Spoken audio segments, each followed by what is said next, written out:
पहलो काल वृतांत तंहिंजो 15 अध्याय ने पहली कलम पां सुणो त हिते लिखल आहे कि दाऊद नगर में दाऊद पिंडला महल बनाए ने हू देव जे करार कोर्स ला जगह तैयार करीने हुते इन ला मंडप ॿधे थो।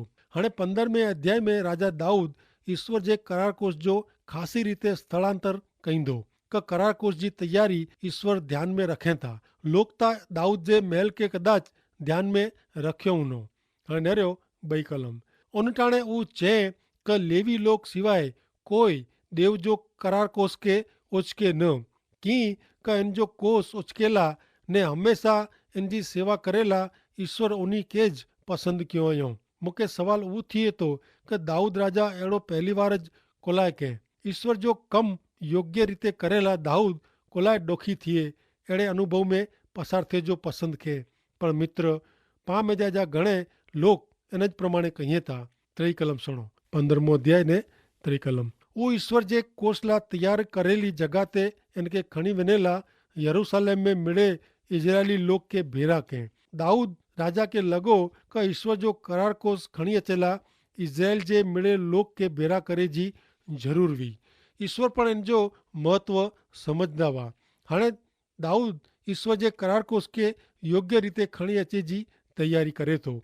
15 अध्याय ने 4 कलम वरी ऊ हारून जे पुत्र के ने लेवीअ के पण भेरा के ते पोइ दाऊद राजा हरेक कुटुंब जे वडील के ने लोग के हिन कमला केतरीक फर्ज पाड़े थो। नरियो 15 अध्याय 11 ने 12 कलम दाऊद सादोक के ने अब्याथार याजक के ने उरियल यसाया योएल समाया अलीएल ने अम्मी नादाब उन लेवीअ के बोलाए ने उन्हीं के चए क ऊ ऐं लेवीअ जे कुटुंब जा मुख्य माण्हू आयो ऐं ने अंजा भाउ ॿोए पिंड के शुद्ध करियो ने आऊं इजराइल जे देव यहोवा जे कोष ला जेको जगह तैयार कई है होते इनके कोठी अचो। दाऊद राजा ईश्वर जे करार कोष ला हिकिड़ी जगह तैयार कयो पर ऊ जगह किते भी ऊ जणे में आयो न आहे। कोरो ऊ अरावना जी खड़ी हुई। पोइ दाऊद राजा ईश्वर जो मंदिर ॿधेला ऊ खड़ी जो स्थल विकांदो गिने थो। ही स्थल मोरिया नाजे डूंगर ते आयो आहे। हिते इब्राहिम इसहाक जो अर्पण करेला वियो हो ने ही डूंगर जी हार प्रभु यीशु ख्रिस्त के जिन टेकरी ते क्रूस ते जड़ी देने में आया हुआ ऊ गलगथा ना जी टेकरी ते जड़ी देने में आया। उन गलगथा ना जी टेकरी सुधी पुजे थी। हाणे नरियूं अॻियां सुणो पहलो काल वृतांत 15 अध्याय ने 13 कलम ऐं पहली बार उचकियो न तंहिंला पंहिंजो देव यहोवा पाते टुटी पियो की क पा नियम प्रमाणे उन वटे विया न। आंकी याद वे त अगाऊ दाऊद राजा ईश्वर ते आरोप रखे वे दाऊद के तॾे लॻो हो क उजाम जो जीव गिने में ईश्वर खोटो कयो हो। तंहिं पोइ दाऊद के भान थियो क भुल इन जी वी ने हेवर ऊ पंहिंजी भुल क़बूल करी रहियो आहे। 15 अध्याय ने 14 कलम तंहिंला याजक लोग ने लेवी लोग इजराइल जे देव यहोवा जो कोस खणी अचेला पिंड के शुद्ध कयो। इजराइल जे देव यहोवा जो करार कोस ही शब्द वारंवार नेरेला मिले थो।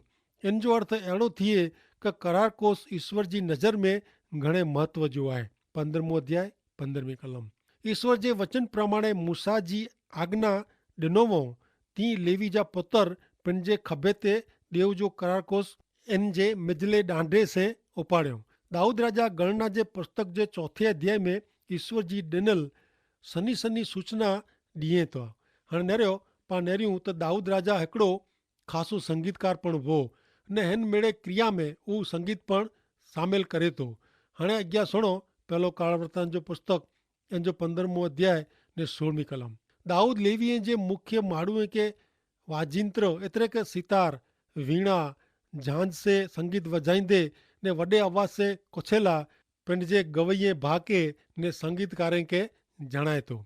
दाऊद के गीत वजाईंदल ने वाजिंत्र वजाईंदल जी ज़रूर हुई। ईश्वर जे करार कोस के जॾहिं यरूशलेम में खणी आया ऊ घणी वॾे उत्सव जी ॻाल्हि हुई ने ऊ दाऊद ॾिसंदो हो क हिन कम में ईश्वर जेको आध्यात्मिक बाबतूं आहे इन ते भार रखें था। 25 कलम तंहिं पोइ दाऊद ने इजराइल जा वडील ने सहस्त्राधिपति खुशी से ओबेद अदोम जे घर में जा यहोवा जो करार कोस ओपाड़ीअ था ने खरेखर हीउ हिकिड़ो महान ॾींहुं हो।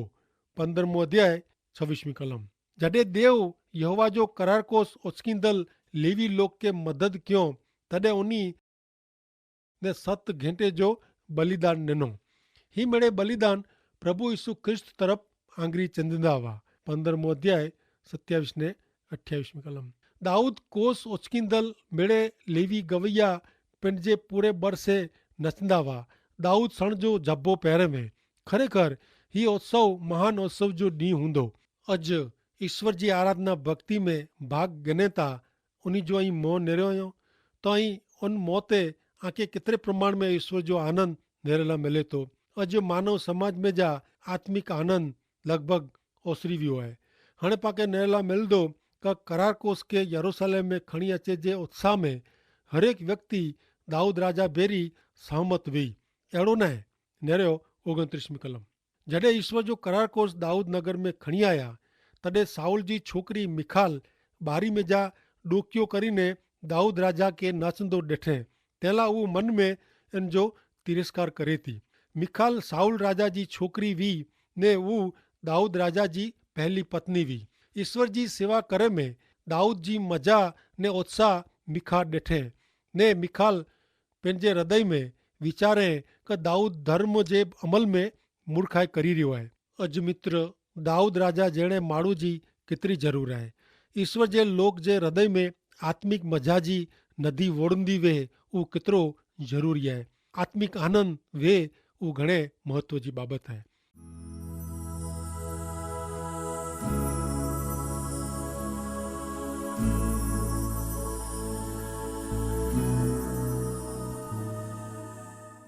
हाणे पा नेरीबो तो ईश्वर जे करार कोस खे इन जे स्थान में रखे में अचे थो। 16वें अध्याय में पाके नेरेला मिलंदो का दाऊद जेको मंडप तैयार कयो वे इन में ईश्वर जो करार कोस रखे में आयो आहे ने दाऊद राजा इन जी योग्य सार संभाल ने व्यवस्थापन करे थो। पहलो काल वृतांत 16 अध्याय ने तंहिंजी पहली 3 कलमूं। उन्ही देव जे करार कोस खे मिज खणी आया ने दाऊद जे ॿधियल मंडप विचे खे रखियो। उन्ही देव वटे दहनार्पण ने शांत्यार्पण चढ़ायो। जॾहिं दाऊद दहनार्पण चढ़ाई रहियो हो तॾहिं हू यहोवा जे नाम में लोक के आशीर्वाद ॾिने। हू इसराइल जे हरेक माण्हू के पुरुष के ने स्त्री के हिकिड़ी हिकिड़ी भाखरी ने सोखी द्राक्ष जी लूम वेची ॾिने। इज़राइल जे लोक लाइ ही वॾो ख़ुशी मज़ा जो प्रसंग हो।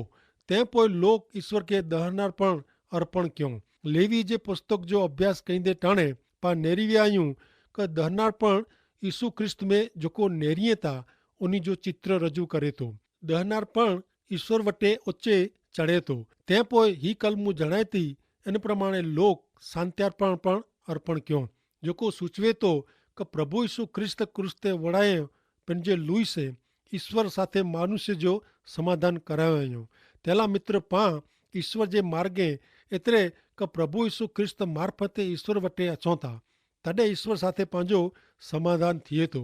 कारण ईश्वर वटे अचे जो हिकिड़ो मात्र मार्ग प्रभु यीशु ख्रिस्त आहे। योहान 14 अध्याय ने 6 में चए था यीशु उन्ही खे जवाबु ॾिनो कि मार्ग सत्य ने जीवन आऊं आहियां ने मुंहिंजे आश्रय वग़ैरह कोई पण ईश्वर पिता वटे पुॼी सघे नथो। पाण नेरियूं इन प्रमाणे हिते झूने करार में पण मोघम रीते प्रभु यीशु ख्रिस्त जो शुभ संदेश प्रगट थियलो आहे। पहलो काल वृतांत 16 अध्याय ने 4 कलम में लिखल आहे कि ईश्वर जे कोस वटे सेवा करेला ने ईश्वर के याद करे जा गीत गातेला ने इन जो आभार मनेला ने स्तुति करेला केतिराक लेवीअ के पसंद कं। पाके मित्र बाइबल जे पवित्र वचन में एतिरा शामिल थी वञणो खपे जेथी पां खुश में ने उत्साह में रही सको। हिन रीते उत्साहित थे से सच्चे हृदय से पां ईश्वर जी आराधना स्तुति करी सको। हाणे दाऊद राजा ईश्वर जे कोस वटे ईश्वर जी सेवा करेला घणे ख़ासी व्यवस्था कई आहे। हिन सेवा में नेता तरीके आसाब जी पसंदगी थिए थी ने तंहिं पोइ ॿिए माण्हूअ बेरी दाऊद राजा गीत संगीत जी टोरी बनाए थो। हाणे पाके ईश्वर जी आभार स्तुति कईंदे घणे भव्य એટલે કે ખાસે में ખાસો ગીત नेरला मिलंदो। पहलो काल वृतांत 16 अध्याय ने 8वीं कलम। ईश्वर जो आभार मनो तंहिंजो महिमा गायो, लोक में इन जा कम ज़ाहिर करियो। ईश्वर भूतकाल में कम कंदा हुआ ने अॼु पण वर्तमान समय में पण कम करी रहिया आहिनि। हिन नंढी दुनिया में ईश्वर जे कम जो अंत आयो न आहे।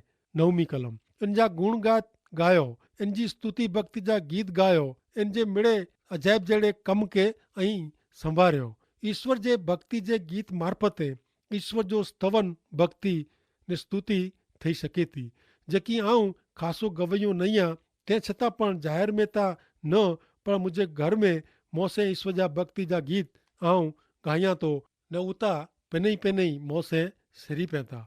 16 अध्याय 10 ने 11 कलम। ऐं इन जे पवित्र ना जो अभिमान रखो, ईश्वर जा भक्त खुशी में रहो, ईश्वर के ने इन जी शक्ति के गोत्यो सदा सर्वदा એટલે કે હંમેશા इन जे मौके ऐं गोत्यो। ईश्वर वटे अचो, एतिरे उहा वटे अचींदा। ओ पापी आंजा हथ शुद्ध करियो, ओ ढोंगी ने दंभी आंजा हृदय शुद्ध करियो। माण्हू के पंहिंजे दुष्कर्म जे बंधन में जा, पंहिंजे पाप जी शिक्षा में जा मुक्ति मेળવેલા ફક્ત પ્રભુ ઈસુ ખ્રિસ્ત મથે पंहिंजा अंगद मुक्तिदाता तरीक़े जो विश्वास करीने प्रभु ईसु ख्रिस्त जे शरणे अची जी ज़रूरु आहे। ईश्वर वचन ॾिनो हुयो इन रीते पंहिंजो उद्धार कंदा, पण हुते अंत अचे नथो।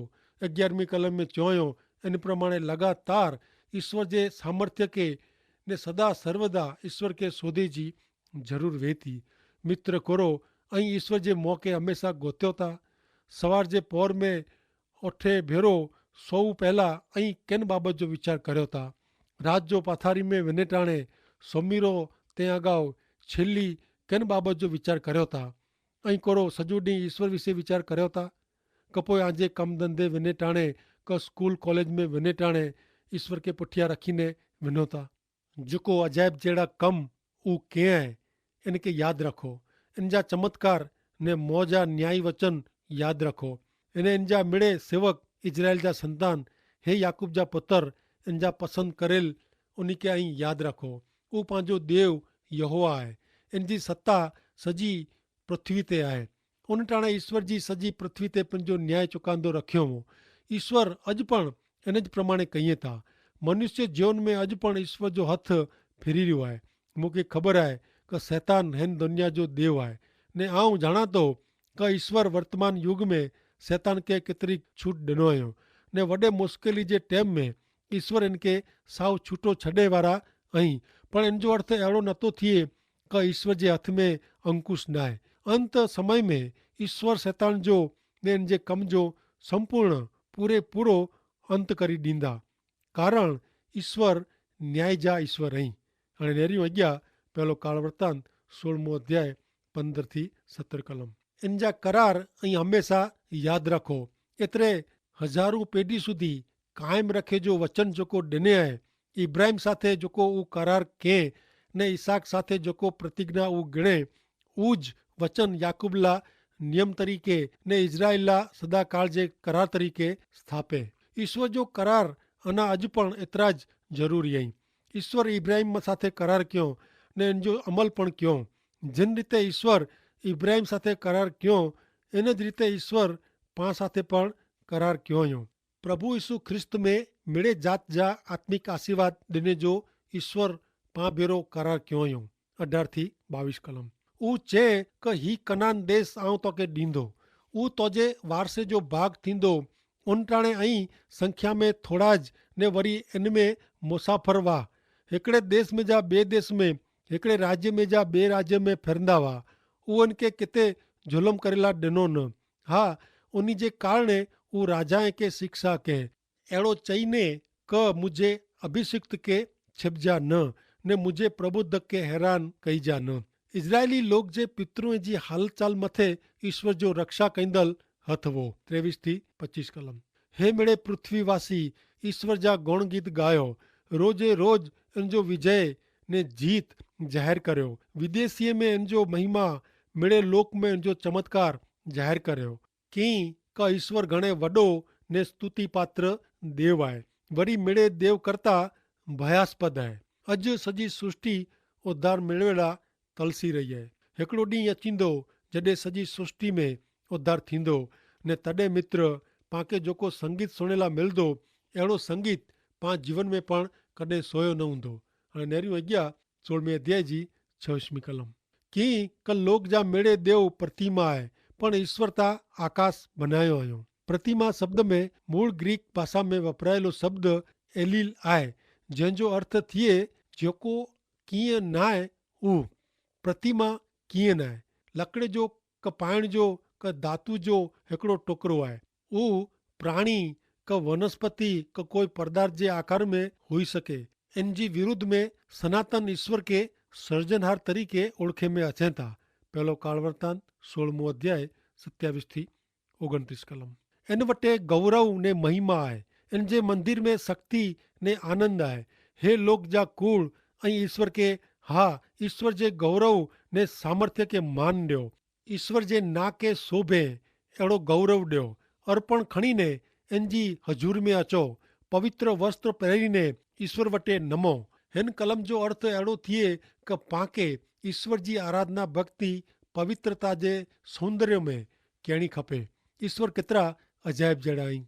हाणे नेरियूं अॻियां 16वें अध्याय जी 30 ने 31वीं कलम। सॼी पृथ्वी इन जे ना से ध्रुबे, जगत पण अहिड़ी रीते स्थापाए में आयो आहे क इनके ध्रुबाए सकाजे न। आकाश आनंद करे ने पृथ्वी मजा करे ने विदेशी में अहिड़ो चवाजे क ईश्वर राज कईं था। ही ॾींहुं अची रहियो आहे। हाणे नेरियूं 16वें अध्याय जी 32 ने 33वीं कलम। दरियो ने इन में जेकी आहे उहो गर्जना करे, खेतर ने इन में जेकी आहे उहो मेड़े उत्साह करे। तॾहिं जंगल जा झाड़ इन वटे आनंद कईंदा, कीअं क उहो पृथ्वी जो न्याय करेला अचे थो। संगीत हूंदो ने उहो मेड़े संगीत जे आवाज़ में ईश्वर जे गीत भजन ने कीर्तन कईंदा हूंदा। हाणे नेरियूं 34वीं कलम। ईश्वर जो आभार मनो, कीअं क उहो कृपाणु आहे, कीअं क इन जी दया हमेशह लाइ टिके थी। ईश्वर जी दया मापी न सघाजे एतिरी आहे ने उहो कॾहिं पण खोटी न थी वे। मूंखे ईश्वर जी दया जी ज़रूरु आहे, आंखे पण ईश्वर जी दया जी ज़रूरु आहे। ईश्वर वटे घणे दया आहे। कुलाए ऐं अॼु ईश्वर वटे वञो नथा। आंखे जंहिंजी ज़रूरु आहे उहो मात्र ईश्वर वटे आहे। हाणे नेरियूं 35 थी 40वीं कलम। कुछो हे असांखे तारण ॾींदल देव, असांजो उद्धार कर। तोजे पवित्र ना जो आभार मनेला ने तोजी स्तुति जो जय जयकार करेला असांखे भेरा कर ने विदेशीअ जे हथ में जा असांखे छोड़ा। इज़राइल जो देव यहोवा अनादि कालनु अनंत काल सुधी स्तुत्य थियो। मिड़े लोक आमीन बोलीने ईश्वर जी स्तुति कयूं। ते पोइ दाऊद हुते करार कोस वटे असाब के ने इन्ही जे भाईअ के कोस वटे रोज जे कम प्रमाणे हमेशा सेवा करेला रखियो। ने यदूथुन जो पुत्र ओबेद अदोम ने होसाह ने इन जा 68 भाईअ के द्वारपाल तरीके निमणूक क्यों। ने सादोक याजक के ने इन जे साथी याजक के गिबियोन जे उच्च स्थान में ईश्वर जे मंडप वटे ईश्वर इज़राइल के फरमावेल नियम शास्त्र में जेकी लखल आहे इन प्रमाणे लगातार सवारे ने सांझी जो दहनापण जी वेदी ते ईश्वर के दहनापण चढ़ायला रखियो। लोक ईश्वर ला रस्तो खुलो रखियो। साउल राजा जे राज्यकाल दरमियान बलिदान ने ईश्वर जी आराधना भक्ति बंद थी विया हुआ। हाणे दाऊद राजा फेरी थी इन जो आयोजन करे थो।